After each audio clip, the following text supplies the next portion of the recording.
Itu pentingnya kita ini dibentuk karakter kita. Kita harus mengalami proses supaya hidup kita, kekristenan kita berbuah.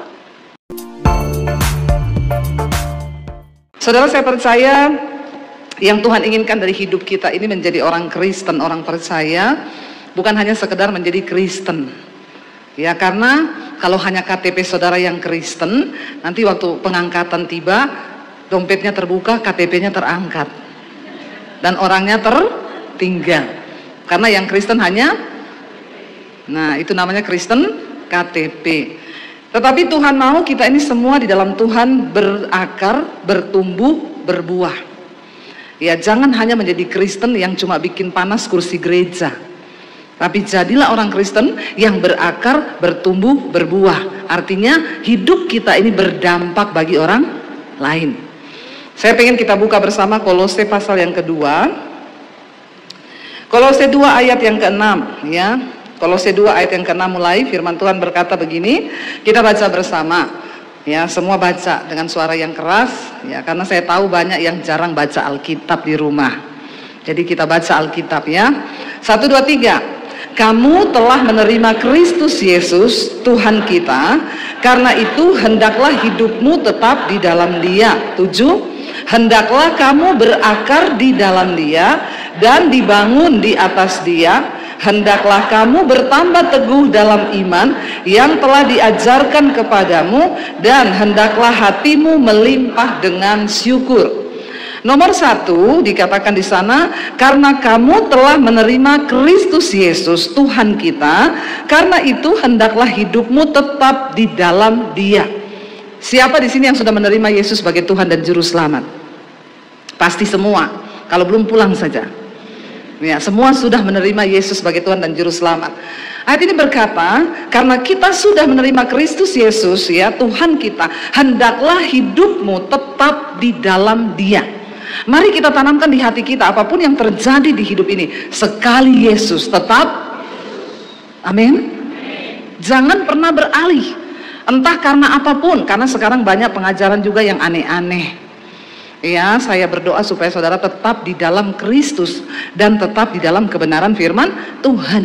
Saya dulu punya teman saudara, pendoa loh di gereja. Kalau berdoa itu berjam-jam. Ya, akhirnya mulai aneh-aneh saudara. Satu kali dia ketemu saya, dia bilang begini. Dia nggak tahu dia ketemu orang-orang dari mana yang membawa pengajaran yang menyesatkan.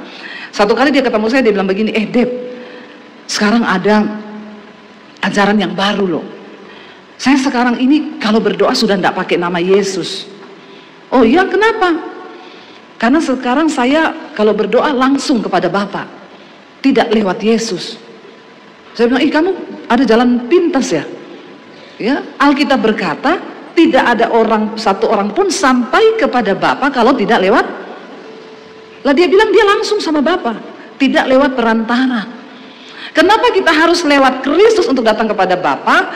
Karena Kristus adalah Tuhan yang menjadi manusia, berkorban bagi kita, darahnya tercurah, sebab akibat dosa adalah maut, dan tanpa darah Kristus kita tidak mungkin mendapat karya penebusan. Lewat Kristus Yesus kita diperdamaikan dengan Bapa. Darahnya yang tercurah memperdamaikan manusia yang tadinya hubungan kita terputus dengan Tuhan. Lewat kematian Kristus kita ini diperdamaikan. Dulu waktu saya belum percaya Yesus, waktu saya belum terima Tuhan Yesus, saya itu dalam hati berkata gini, orang Kristen nih blok loh. Ya, mengerti maksud saya ya? Dulu saya bilang gitu, orang Kristen nih kok bodoh banget ya. Masa percaya Tuhan yang mati? Kalau memang dia Tuhan, kenapa dia mati? Diludahi, dipukul, disalib. Karena saya tidak mengerti kebenaran. Setelah saya jadi Kristen, saya menerima Tuhan Yesus. Saya belajar firman Tuhan dan saya berakar dalam firman. Saya baru tahu, justru kalau Yesus datang dan tidak mati, maka gagallah karya penebusan. Memang Yesus itu datang untuk mati. Makanya saudara harus mengerti firman Tuhan loh. Supaya saudara ini semua jadi penginjil, penuai di akhir zaman. Karena di luar sana banyak orang yang tidak mengerti, dan Alkitab berkata, siap sedialah kamu untuk memberikan pertanggungan jawab kepada orang yang meminta pertanggungan jawab terhadap imanmu. Kalau ada orang tanya, kamu Kristen ya? Itu kok kenapa Yesus mati? Saya tak kasih nomornya Bu Esther ya. Nanti gue takun dewi karo Bu Esther. Atau iki loh, teleponnya Bu Debbie Basir gitu. Tanya ono. Maaf saudara. Makanya Rasul Paulus berkata, kalau dilihat dari segi usia, saudara-saudara ini semua sudah harusnya jadi pengajar. Tapi tentang asas-asas kekristenan saja banyak orang Kristen tidak mengerti. Kita perlu bertumbuh, berakar dalam Kristus dan tetap di dalam Dia. Satu kali saya naik Grab di Jakarta pelayanan, lalu ada sopirnya itu, dia tanya saya begini, oh ibu ini orang Cina ya? Terus saya bilang, jangan bawa-bawa suku loh Pak. Ya, saya ini yang pasti NKRI harga mati. Lalu dia bilang, oh berarti ibu anak buahnya Ahok ya?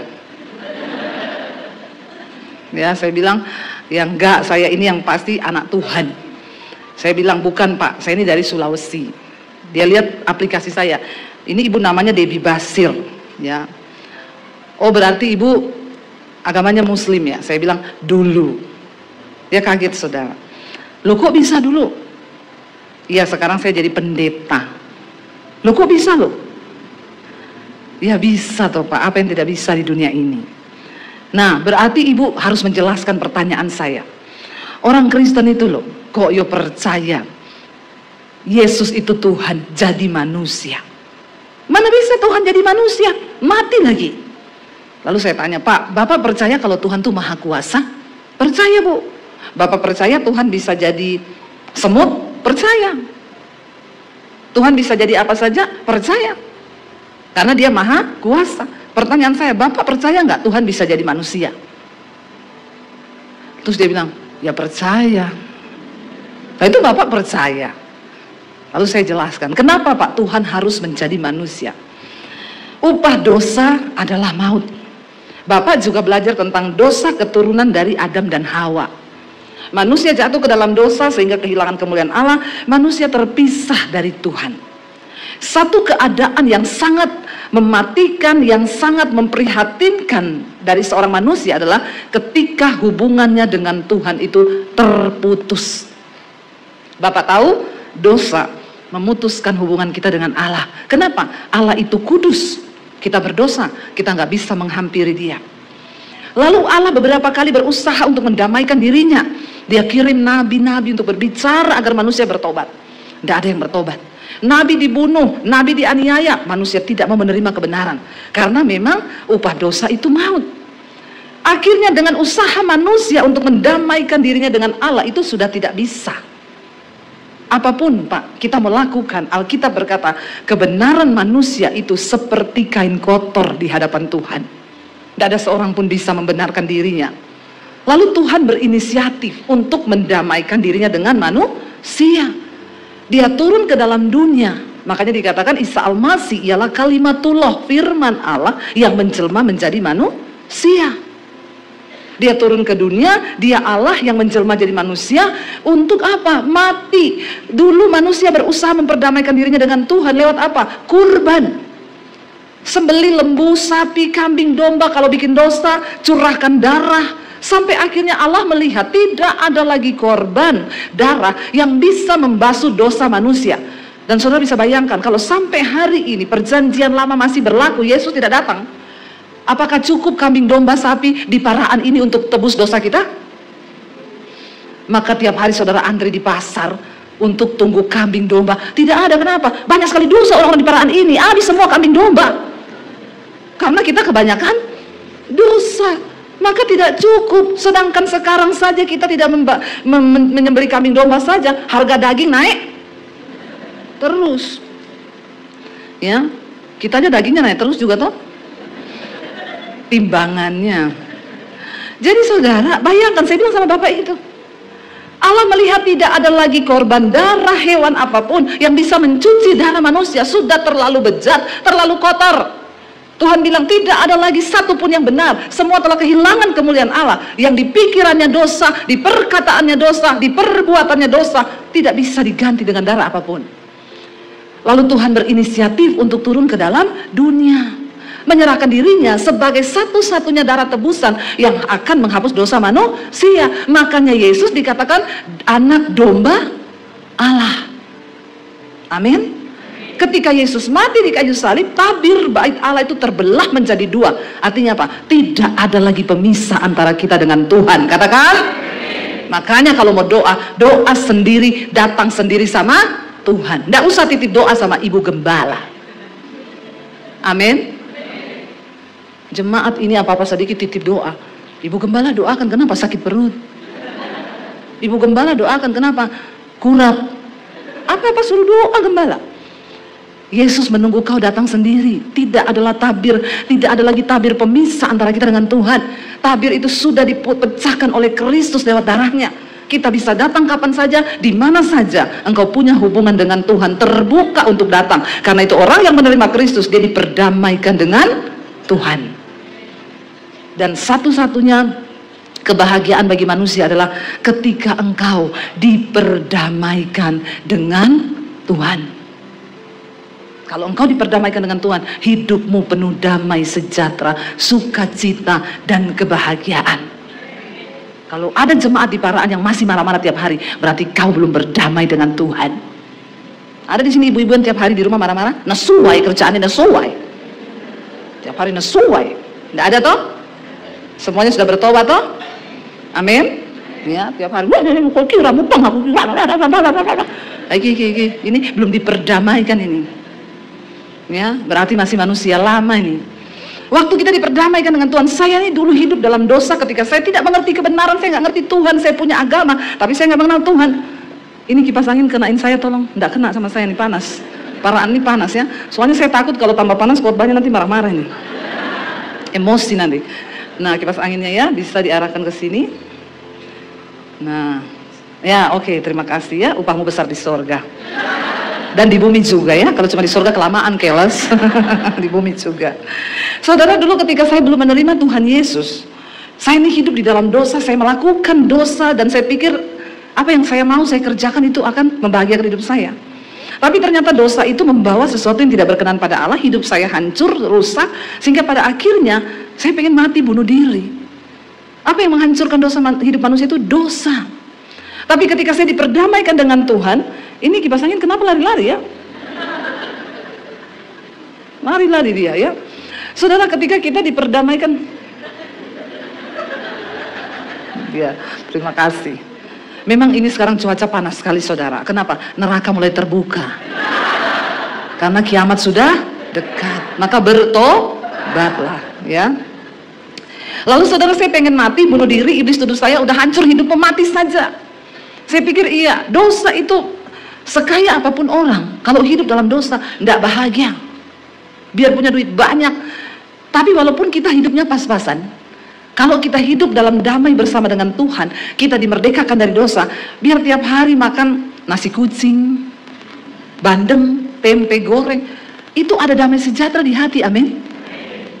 Berarti tiap hari sudah merasakan tempe goreng terus ini ya. Tapi tidak apa-apa, yang penting damai gitu. Daripada orang hidup kaya, saudara pilih mana? Kaya, menderita, atau miskin tapi bahagia? Hati-hati, ini pertanyaan jebakan.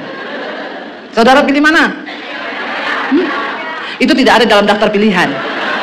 Memang ini orang Kristen ini tidak mau rugi, mau kaya dan bahagia ya.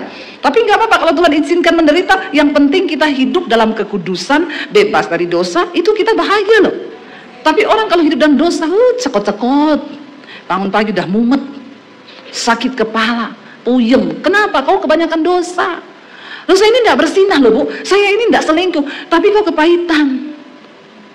Kau pikul terus kepahitan, aku tuh jengkel sama ini, aku marah sama anakku, marah sama menantu, marah sama ini. Ya kau hidup dalam dosa, kau diperbudak oleh iblis. Ya, sehingga engkau tidak merdeka. Orang yang hidup dalam kemerdekaan dalam Kristus itu enak. Ketika saya dimerdekakan Tuhan, saya ketemu Tuhan Yesus secara pribadi. Firman Tuhan berkata, barang siapa yang berjumpa dengan Tuhan Yesus, berjumpa dengan kuasa Roh Kudus, sebab jika Roh Kudus turun atasmu, maka dia akan memerdekakan engkau. Dia akan menginsiatkan engkau akan dosa, kebenaran, dan penghakiman. Hidup kita dibaharui saudara. Dulu saya ini sebelum bertobat pemarah, Mulut saya tukang maki orang. Saya berantem sama adik saya pukul-pukulan pakai tangan. Saya tendang. Ya, saya ini orang paling jahat, kepahitan. Sudah semua dosa ada sama saya. Tapi ketika saya bertobat, ya, Tuhan merdekakan saya, saudara. Kenapa kalau kita harus pergi ke Israel? Kita lihat, saudara, Alkitab berkata seperti pohon kurma. Di sana kita bisa lihat pohon kurma di kanan kiri kita. Dan saya melihat pohon kurma itu memang ajaib. Dan kenapa ditulis di Alkitab? Memang Alkitab itu juga luar biasa memberikan perumpamaan. Namanya juga firman Tuhan. Kalau saudara lihat tuh pohon kurma, di tengah tandus begitu berbatu-batu, pohon itu tumbuh, daunnya hijau, berbuah manis. Alkitab bilang kehidupan orang benar itu seperti pohon kurma. Saudara tahu pohon itu ketika ditanam, ditimbun pakai batu besar, dia nggak bisa tumbuh ke atas, dia terus ke bawah mencari sumber air.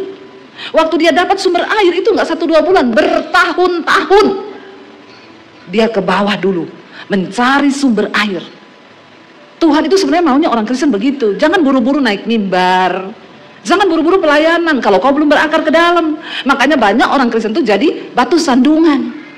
Udah bolak-balik naik di atas mimbar, ternyata selingkuh.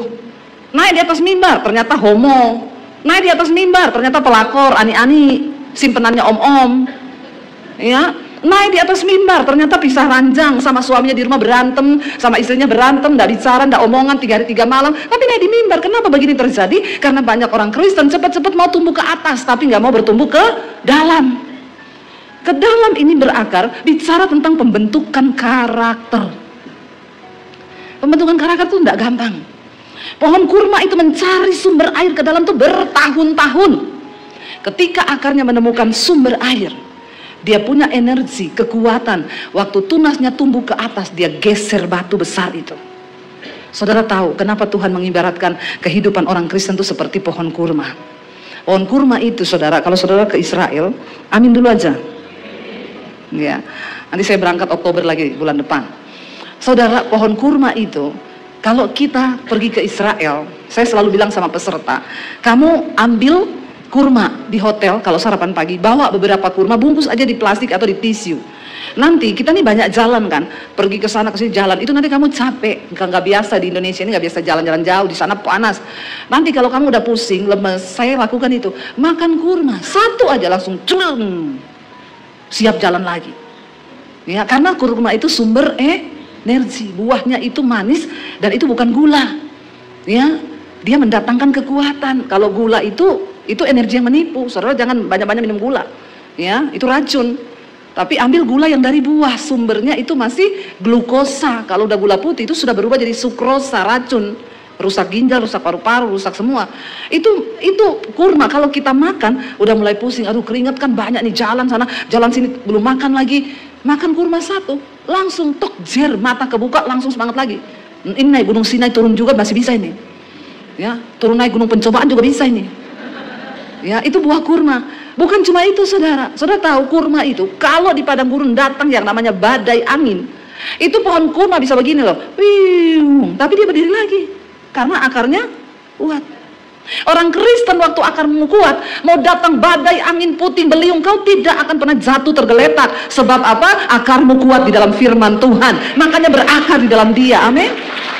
Amin, saudara. Gak mudah kau jatuh. Orang Kristen sekarang baru digosipin, baru difitnah. Aku tidak mau ke gereja. Kenapa? Itu ya, cerita tentang sayang. Terus dia gak mau ke gereja, baru digosipin begitu, baru difitnah gitu, udah tumbang imannya. Ya, biasa aja. Kamu tahu nggak? Si ini ceritakan kamu begini. Oh iya? Puji Tuhan. Amin. Kalau kau direndahkan, berarti kau lebih tinggi daripada orang yang merendahkanmu itu. Nggak usah kau rempong, nggak usah bela diri, nggak usah apa. Diamin aja. Yang waras, ya, berarti yang berkeluar-keluar itu yang nggak waras. Ya, saudara, jadi itu, dan bukan cuma itu, pohon kurma itu, saudara, kalau sudah mati, akhirnya batangnya menjadi kering, lama-lama membusuk, habis. Tapi ada bekasnya. Para musafir yang berjalan di padang gurun, kalau mereka kehabisan air dan haus di tengah padang gurun, mereka akan cari bekasnya pohon kurma yang sudah mati. Kenapa? Di bawah pasti ada air. Kita nih kalau berakar dalam Kristus seperti pohon kurma, walaupun sudah mati, hidup kita tetap menjadi berkat bagi orang lain. Amin. Ya. Jadi kalau kita mati nanti banyak yang tangis, ya ampun baik banget kok mati ya Tuhan. Ya. Tapi kalau hidup kita jahat, orang bilang, kenapa baru mati sekarang nggak dari dulu? Hati-hati loh saudara. Ya. Kalau kita mati nanti, gajah mati meninggalkan, harimau mati meninggalkan, manusia mati meninggalkan utang. Nah ini bayar dulu sebelum mati. Ya, kita mati meninggalkan nama yang orang akan ingat dari kita tuh apa? Saya bilang sama anak-anak saya, kalau mami mati, mami masih jadi berkat. YouTube-nya mami masih ada, orang masih bisa nonton khotbah-khotbahnya mami di YouTube. Sampai puluhan tahun, sampai internetnya nggak ada, satelit meledak, baru nggak ada saya. Tapi selama masih ada satelit, saya masih tetap ada dengan khotbah-khotbah saya. Ya, jadi kalau kita ini mati, saya bilang sama anak-anak saya, kalau kamu mati, kalau kita ini mati, apa yang orang ingat tentang dirimu itu penting. Ada satu pendeta mati saudara, anaknya kepahitan, saya nggak mau lihat jenazah. Kenapa? Papa saya itu selingkuh, saya tahu bagaimana kehidupannya di rumah. Jadi maaf saya kepahitan, nggak mau saya lihat dia di peti. Bayangkan saudara, ya. Padahal hamba Tuhan, tapi nggak ada yang tahu. Kenapa Tuhan bilang kita harus menjadi seperti pohon kurma? Ayo berakar ke dalam hal karakter kita diubah. Saudara, pentingnya kita berakar ke dalam supaya ketika kita ini sudah bersama Tuhan, diberkati Tuhan, kita ini tidak lupa diri. Ketika tantangan datang, kita tidak jatuh, tergeletak, kita tetap kuat. Saya yang dulunya sombong, saudara dengar kesaksian saya. Saya dulu sebelum bertobat pelatih senam aerobik loh. Saya dulu pernah kurus. Tidak usah menatap seperti itu. Iya, jadi saya dulu sombong, saya angkuh. Tapi ketika Tuhan proses, saya dulu di rumah nggak pernah cuci baju. Ada pembantu banyak yang cuci. Waktu saya terima Yesus, saya cuci baju orang. Saya jadi kayak pembantu. Tapi itu proses berakar ke dalam. Karena itu sekarang nggak ada lagi yang bisa merendahkan saya, yang menghina saya. Nggak ada, karena memang saya sudah pernah rendah serendah-rendahnya. Kalau kita sudah direndahkan Tuhan, saya yakin nggak ada bapak ibu yang gini, oh dia ngomong mana tuh tentang aku? Udah ngerti deh sopo aku, pret. Ya, belum ngerti ya aku ini siapa. Aku juga punya harga diri. Piro harga dirimu piro? Udah ndak ada, sudah dibayar lunas di atas kayu salib. Ndak usah sombong, ndak usah angkuh, direndahkan, puji Tuhan. Masih belum rendah, terus lagi terus. Ndak apa-apa saudara. Itu pentingnya kita ini berakar ke dalam. Itu pentingnya kita ini dibentuk karakter kita. Kita harus mengalami proses supaya hidup kita kekristenan kita berbuah. Kalau saudara bilang saudara Kristen dari kecil, saya mau tanya, siapa yang sudah menjadi Kristen di sini lebih dari 50 tahun? Nggak ada? Ini jangan mengaku muda ya. Di sini saya lihat sudah tua-tua semua ini. Jangan ngaku-ngaku muda. Nggak ada yang sudah menjadi Kristen 50 tahun? Ada lah ya. Tolong opa-opa, oma-oma angkat tangan lah ya. Mbah-mbah nggih. Ya, angkat tangan coba yang sudah lebih 50 tahun jadi Kristen. Angkat tangan, ada sepeda loh di luar. Nanti dapat sepeda ya, ambil aja sepedanya siapa, enggak tahu itu. Ambil aja di parkiran. Yang pasti bukan dari saya. Yang sudah menjadi Kristen di atas 20 tahun. Bayangkan 20 tahun ini sudah bukan berakar lagi, kios oyotan ini sudah. Ya, udah benar-benar ini sudah ya menjadi oyoti apa? Akar tak loh, bojoku guyu loh. Karena dia juga kaget kok istrinya ngerti oyot. Ya, oyot itu akar yang gede kali ya. Jadi sudah berakar. Masa hidupmu tidak berubah loh? Masa yang dari dulu pemarah sampai hari ini masih pemarah terus? Masa yang dari dulu tersinggungan terus sampai sekarang? Masa yang dari dulu itu kepahitan terus? Masa yang dari dulu selingkuh sampai sekarang selingkuh terus? Saya tidak akan khotbah banyak selingkuh di sini karena saya lihat sudah berumur. Tidak mungkin lah ya selingkuh ya. Tapi jangan salah, di Jakarta ada oma-oma datang sama saya, Bu Debbie, saya mau konseling Bu, saya ini sudah 65 tahun lebih, ya mau 66, saya mau konseling, ya udah sekarang aja. Enggak, saya mau minta nomor telepon ibu, ini mumpung ibu ketemu saya, ngomong aja sekarang masih ada waktu ini. Enggak, saya enggak tega Bu, nanti aja kalau ibu pulang saya telepon, nomor telepon ibu ada tak, saya kasih. Sampai di rumah dia telepon, Bu saya oma yang tadi, kenapa? Saya mau konseling Bu, Bu saya ini jatuh Bu, jadi saya bilang, aduh oma, makanya kalau jalan tuh hati-hati, apalagi hujan, licin, ya kalau perlu suruh tuntun sama cucu, bukan itu Bu jatuhnya, lah apa? saya selingkuh. Oma ini minum vitamin apa? Umur 65, Oma selingkuh. Alkitab bilang umur manusia itu 70 tahun. Oma ini umur segini sudah harus siap-siap. Cari baju putih, pilih-pilih peti, iya tuh. Waktu-waktu semua di absen. Udah mau deket-deket absen ini. Kenapa Oma selingkuh? Astaga Oma.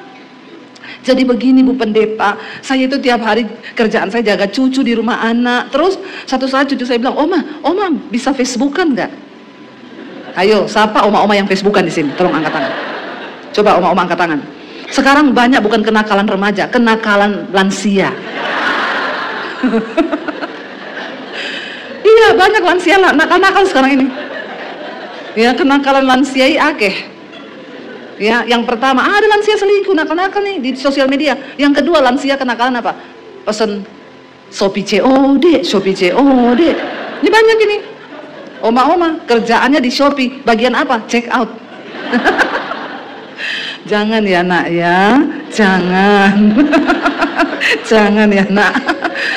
Lalu saudara itu Oma, saya bilang terus Oma, cucu saya bilang, Oma itu HP-nya canggih loh. Oma Facebook kan biar nggak bosen. Bagaimana caranya? Sama cucunya diajarin, ya di aplikasi Facebooknya di download, diajarin. Ini Oma udah jadi, udah saya pasang foto Oma. Oma mau cari teman lama nggak? Nah ini, dia tanya, kenalan Oma yang lama siapa? Tak cariin di sini. Orang normal ditanyain kenalan lama yang diingat siapa? Normal semua ini Oma di sini. Kenapa semua jawab mantan nih? Jangan ada kenangan mantan ya, itu hanya ada di kopi kenangan. Saya kalau ditanya orang, suami saya tanya, mantanmu di mana? Udah mati semua mantan saya. Kenapa? Karena tidak ada lagi kenangan mantan. Nggak usah diingat-ingat mantan, sudah berlalu. Oma ingat mantannya. Mungkin karena CLBK, ya, cinta lama belum kelar. Oma kasih namanya mantannya, sama cucunya dicari. Cucunya bilang, ini ya Oma orangnya. Oma bilang, iya sih, kayaknya dulu memang mukanya begitu. Karena kan sudah lama tidak bertemu toh. Akhirnya Oma coba diajar sama cucunya, chattingan begini Oma, caranya chatting. Ini cucu menyesatkan Oma memang. Jadi hati-hati Oma berjaga-jagalah, karena iblis bisa datang dalam rupa cucumu.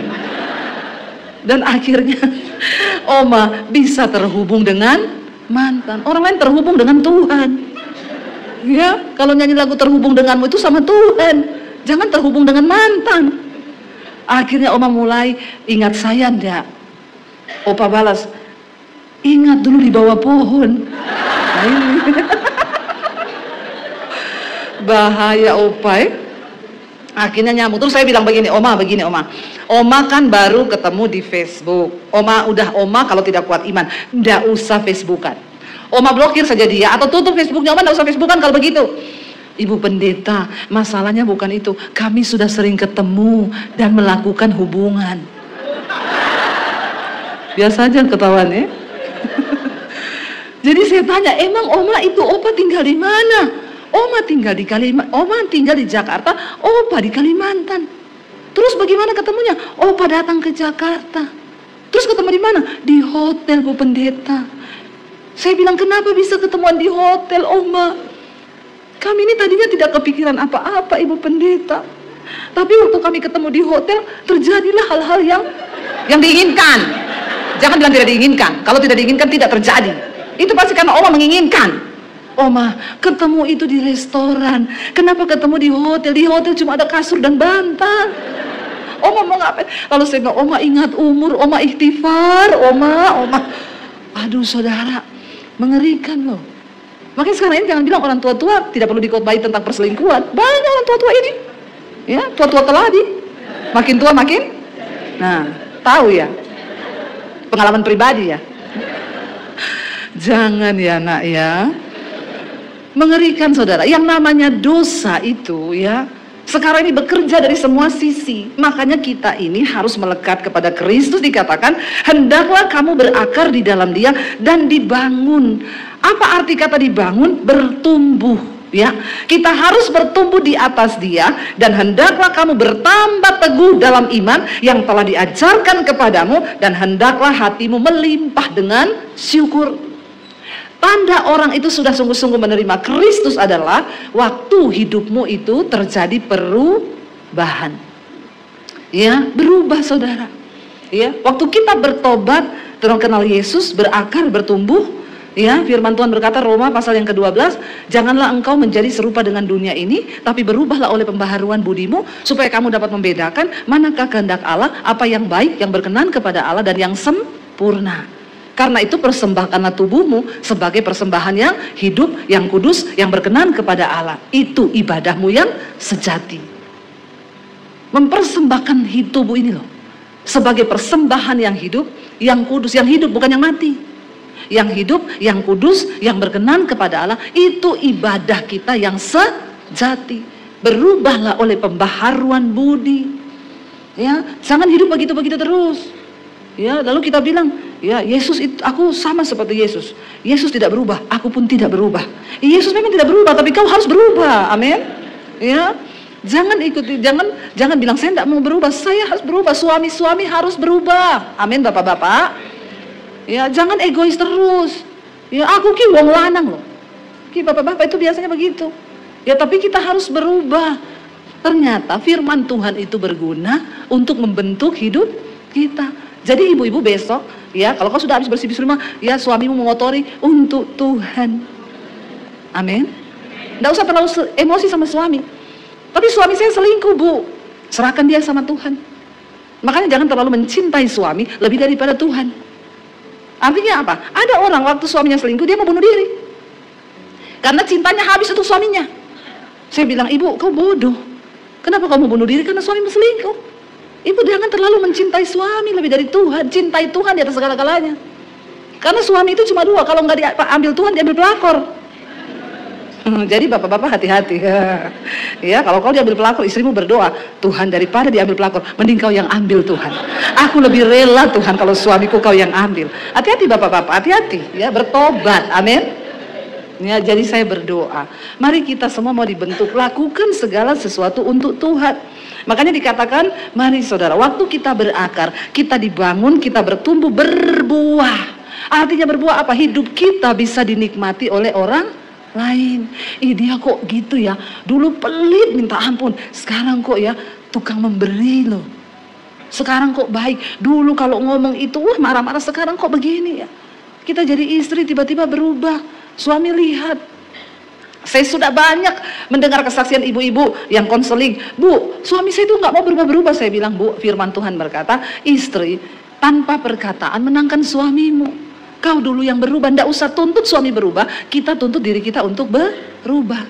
Waktu kita berubah, maka firman Tuhan bilang, satu orang berubah, satu orang diselamatkan, maka seisi rumah akan diselamatkan. Ketika saya berubah, saya melakukan semua untuk Tuhan. Saya bikin kopi untuk Tuhan, saya bersih-bersih rumah untuk Tuhan. Tiba-tiba suami saya lagi duduk, dia datang, aku bikinin kopi.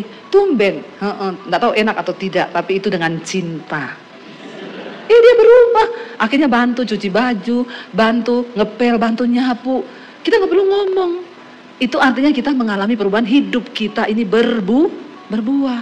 Tapi jangan buahnya asem. Ya, karena bikin sakit gigi, ngilu gigi kalau makan buah asam. Buahnya yang manis, supaya bisa dinikmati oleh orang lain. Saya mengucap syukur saudara, kalau Tuhan tidak menjamah hidup saya nggak kenal dia, saya tidak bertumbuh, tidak berakar, tidak berbuah, maka mungkin saya dulu sudah mati karena bunuh diri, saya binasa, saya menuju ke neraka. Tapi karena saya berjumpa dengan Tuhan Yesus, puji Tuhan, tidak akan pernah ada Debbie Basir yang seperti hari ini kalau saya tidak diproses oleh Tuhan. Karena itu jangan pernah menyalahkan keadaanmu, jangan pernah salahkan prosesmu. Kalau engkau sudah melihat nanti, memang jawabannya kita belum dapat sekarang. Waktu saya diusir dari rumah, saya bilang, kenapa Tuhan saya diusir? Kenapa Tuhan saya diusir? Sekarang saya bilang, Tuhan terima kasih karena aku diusir. Karena kalau saya tidak diusir, saya tidak jadi seperti hari ini. Amin saudara. Apapun proses yang sedang kau hadapi, kita mau berkata, aku mau Tuhan, sekali Yesus, tetap Yesus. Saya minta kita semua nyanyikan pujian ini. Mari kita bangkit berdiri bersama. Kita mau katakan, sekali Yesus, tetap Yesus. Kami mau tetap di dalam Engkau, berbuah dan berakar dalam Engkau.